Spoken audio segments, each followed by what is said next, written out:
प्राचीन काल में एक ब्राह्मण रहा करता था। वह बहुत ही निर्धन था। उसकी कोई संतान नहीं थी। उसकी स्त्री बहुत मलिनता के साथ रहती थी।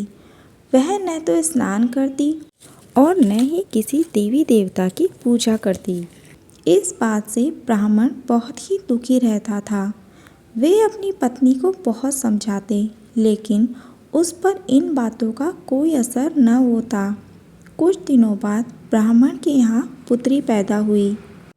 जब वह बड़ी हुई तो प्रातः स्नान करके विष्णु भगवान का जाप करती और बृहस्पतिवार का व्रत करने लगी। अपने पूजन पाठ को समाप्त करके विद्यालय जाती तो अपनी मुट्ठी में जौ भरकर ले जाती और विद्यालय के मार्ग में डाल दी जाती। तब ये जौ स्वर्ण के हो जाते। लौटते समय उनको बीन कर ले आती। एक दिन बालिका सोने के जौ को सूप में फटक कर साफ कर रही थी। तब पिताजी ने देखा तो कहा, बेटी, सोने के जौ को फटकने के लिए सोने का सूप होना चाहिए। दूसरे दिन बृहस्पतिवार था। कन्या ने व्रत रखा और बृहस्पति देव से प्रार्थना करके कहा, मैंने आपकी पूजा व व्रत सच्चे मन से की हो तो मुझे सोने का सूप दे दो। रोजाना की तरह कन्या जौ फैलाती हुई गई। लौटते समय जब जौ बीन रही थी तो बृहस्पति देव की कृपा से कन्या को सोने का सूप मिला। उसे वह अपने घर ले आई। उसमें जौ साफ करने लगी, लेकिन उसकी माँ का वही ढंग रहा। एक दिन वह घर के बाहर सोने के सूप में सोने के जौ साफ कर रही थी। उसी समय राज्य का राजकुमार वहाँ से निकला और कन्या के रूप और कार्य को देखकर मोहित हो गया। महल में आकर उसने अन्न जल त्याग कर उदास होकर लेट गया। राजा को जब इस बात का पता चला तो वे प्रधानमंत्री के साथ राजकुमार के कक्ष में गए और राजकुमार से पूछा, पुत्र, तुम्हें किस बात का कष्ट या परेशानी है? किसने तुम्हारा अपमान किया है? हमें बताओ, हम वही करेंगे जिससे तुम्हें प्रसन्नता हो। युवराज ने कहा, पिताजी, मुझे किसी बात का कष्ट या परेशानी नहीं है और ना ही किसी ने मेरा अपमान किया है। मैं उस लड़की से विवाह करना चाहता हूँ जो सोने के सूप में जौ साफ कर रही थी। राजा ये बात सुनकर हैरान रह गया और कहा, पुत्र, इस तरह की कन्या का पता तुम ही बताओ। मैं तुम्हारा विवाह उससे अवश्य करवा दूंगा।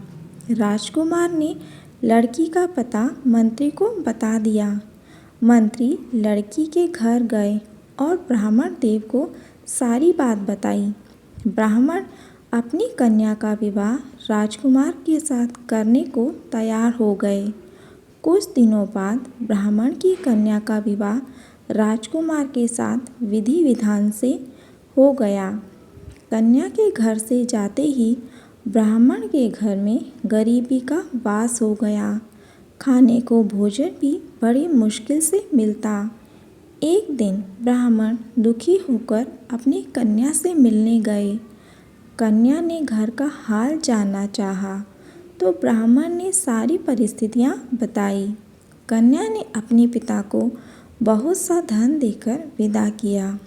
उस धन से ब्राह्मण के कुछ दिन तो सुखपूर्वक बीते, परंतु कुछ दिनों बाद घर में दरिद्रता का वास हो गया। ब्राह्मण दुखी होकर फिर अपनी कन्या के पास गए। कन्या ने घर का हाल जानकर अपने पिता से कहा, पिताजी, आप माता को यहाँ ले आइए। मैं उन्हें विधि बता दूँगी, जिससे आपकी दरिद्रता परेशानियाँ खत्म हो जाएगी। ब्राह्मण अगले दिन अपनी पत्नी को पुत्री के यहाँ लेकर आया।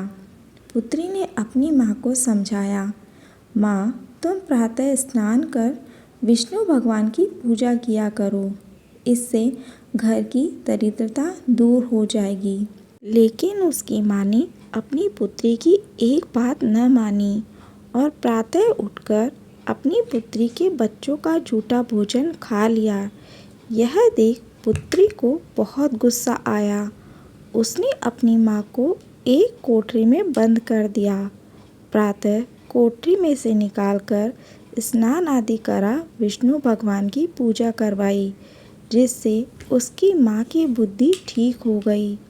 अब वे प्रत्येक बृहस्पतिवार का व्रत करने लगी।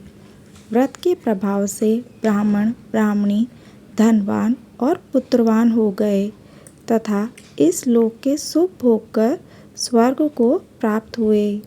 बोलिए बृहस्पति देव की जय।